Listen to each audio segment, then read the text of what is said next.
welcome to another brew review. Tonight I have a special beer. This beer is really in high demand by a lot of folks. I actually bought it, I think, almost 2 years ago. It's the Westvleteren 12. It's from the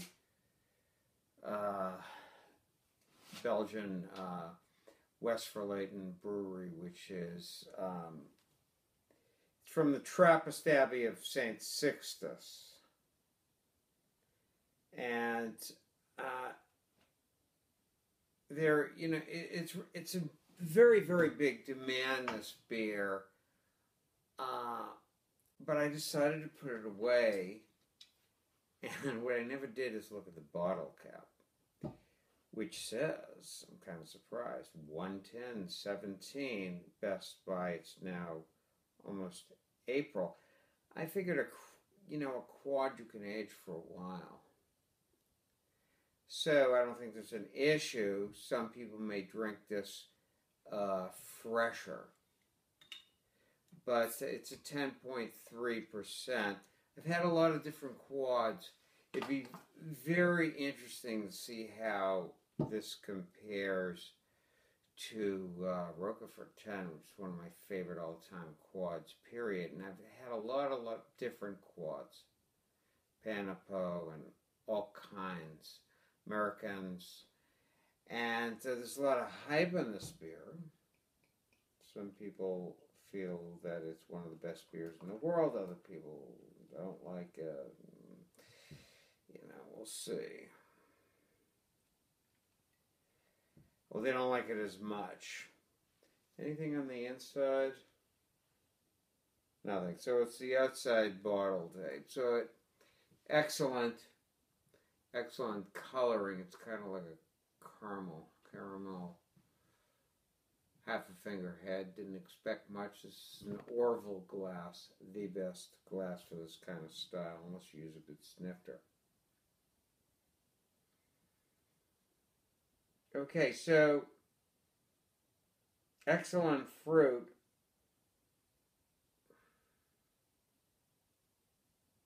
It's mellowed out, or let's say it's broadened. Perhaps I should have had it earlier, but let me describe this. It's like apple and honey.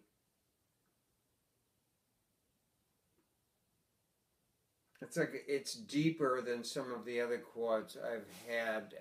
It's not as deep as the Rochefort 10, though, as I recall.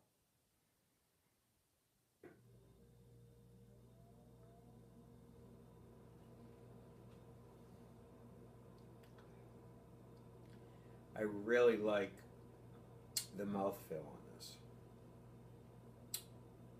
It's just about right. It's malty, but there's a nice bitterness to it that's just right. It's not overwhelming. It's one of the best mouthfeels I had on a quad.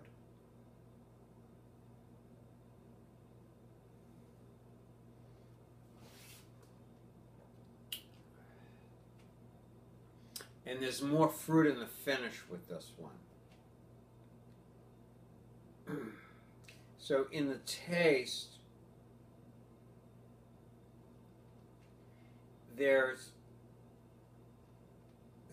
it's a very interesting balance of flavor. I'm almost tempted to say apple. There's definitely fig in here. I mean, there's a lot in here. Let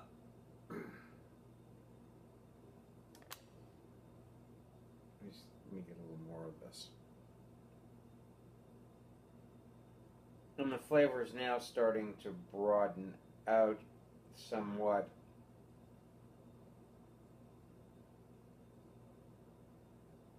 I like the breadth of this aroma. So it's a little different than some of the other quads, which seem to be more intense.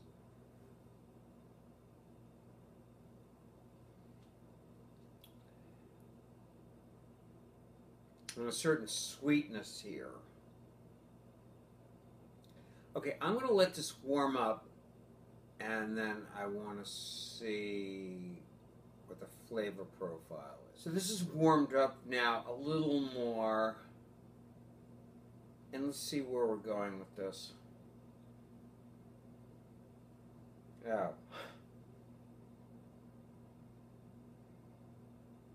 I would almost say it's a different beer. I didn't take the temperature. Temperature now is probably about 53, 52. Big difference. So we're getting a lot of esters in here. The esters are different now. Still got the apple, but it's like a grape.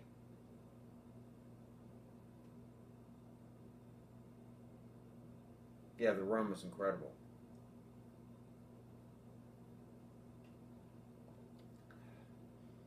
Much more of a malty mouthfeel. It's much softer now.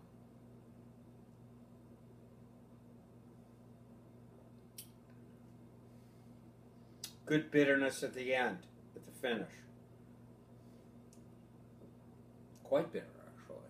More bitter than most.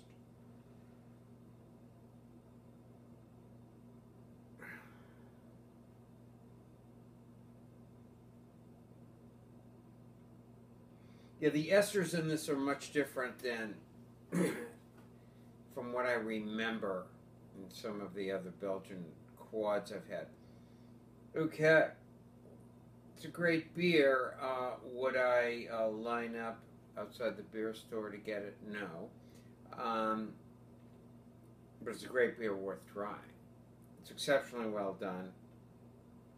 And it's in a class by itself in that it's very distinct as far as approach from other quads I've had from Belgian, certainly American quads.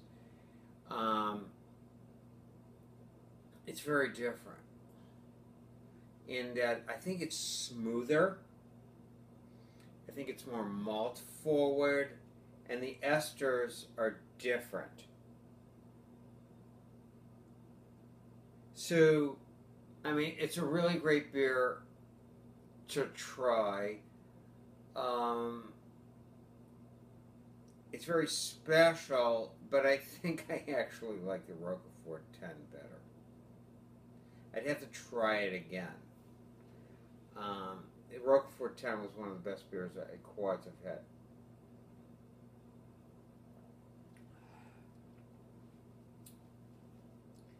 But what's fascinating about this beer, as it warms up more and more and more, it gets more complex, unlike a lot of other quads I've had, which kind of remain the same.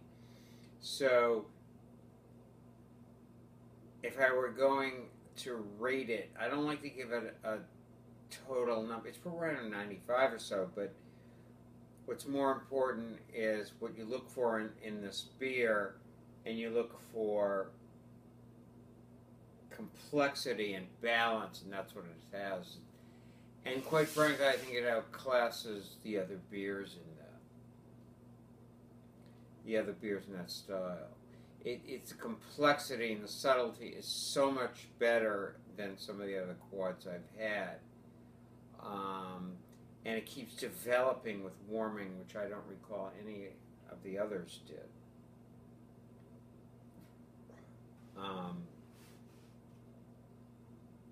So,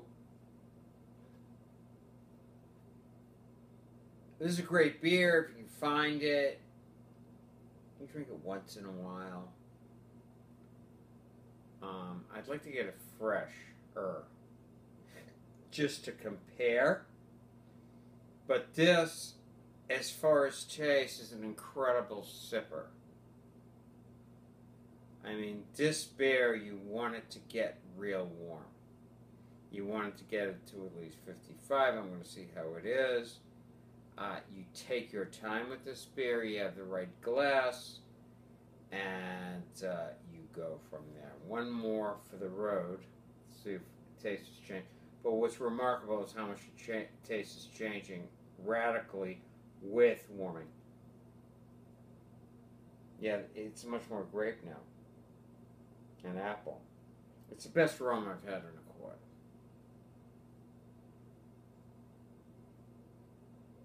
Absolutely.